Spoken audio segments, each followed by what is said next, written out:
Analysis করে বিভিন্ন জায়গায় দিতে হবে, যেন তাকে যেন এই জায়গায় যে ক্রাইমটা হয়েছে এটা যেন খুঁজে না পারে।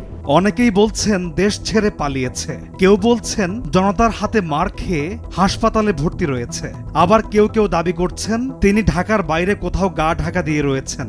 কিন্তু ভাতের হোটেলের মালিক খ্যাত সাবেক ডিবি প্রধান হারুনুর রশিদ এখন আসলে কোথায় রয়েছেন তা নিয়ে এখনো কাটেনি ধোঁয়াশা। তবে হারুন এখনো ধরাছোঁয়ার বাইরে। ৩৮টি হত্যা মামলার এই আসামিকে হ্যান্ডকাফ পরিহিত অবস্থায় দেখতে চান দেশের সর্বস্তরের ছাত্র জনতা। এ নিয়ে সামাজিক যোগাযোগ মাধ্যমে বইছে সমালোচনার ঝড়। স্পেসিফিক রিজনটা তো আমরা এখনো বলতে পারছি না। পুলিশের কয়েকটি সূত্র থেকে জানা গেছে সাবেক ডিবি প্রধান হারুনুর রশিদের বিরুদ্ধে এই পর্যন্ত ৩৮টি হত্যা মামলা দায়ের করা হয়েছে। কিন্তু এতগুলো মামলা হওয়ার পরও হারুন এখনো কেন গ্রেফতার হলো না তা নিয়ে প্রশ্ন উঠেছে নানা মহলে। সামাজিক যোগাযোগ মাধ্যমে অনেকেই প্রশ্ন করেছেন হারুন এখন কোথায়, তিনি কি দেশে আছেন, তিনি কি জীবিত নাকি মৃত, ইত্যাদি নানা রকমের প্রশ্ন এখন জনমনে। তবে এখনো কিছুই জানায়নি পুলিশ কিংবা স্বরাষ্ট্র মন্ত্রণালয়। কিন্তু একটি সূত্র নিশ্চিত করেছে যে হারুন এখনো জীবিত রয়েছেন এবং তিনি এই দেশেই রয়েছেন।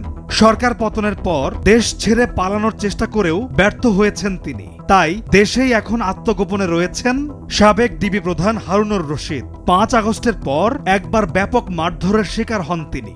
এরপর তাকে গুরুতর আহত অবস্থায় ঢাকার সিএমএইচ হাসপাতালে ভর্তি করা হয়। ডিএমপির এক কর্মকর্তা জানান হারুন অসুস্থ অবস্থায় সিএমএইচেই ভর্তি ছিলেন। তবে বর্তমানে তিনি কোথায় আছেন সে সম্পর্কে এখনো কিছু জানা না গেলেও তিনি যে এখন ঢাকাতেই রয়েছেন সেটা অনেকটাই নিশ্চিত।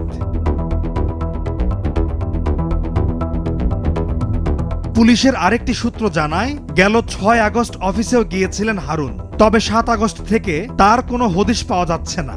একাধিক সূত্রে জানা যায় গেল ৮ থেকে ১০ আগস্টের মধ্যে কোনো একদিন কিছু লোক হারুনকে মারধর করেন। সে সময় পুলিশের কিছু অফিসারও সিভিল পোশাকে হারুনকে মারধর করেন বলে সন্দেহ করা হচ্ছে। পুলিশ কমান্ড অ্যান্ড কন্ট্রোল সেন্টারের সামনে এই ঘটনা ঘটে। মারধরের বিষয়টি প্রশাসনের বিভিন্ন সূত্রে নিশ্চিত হওয়া গেছে। হারুন মূলত কোথায় আছেন সে বিষয়ে এখনো খোঁজ অব্যাহত রয়েছে। পলাশ খান, ভোরের কাগজ।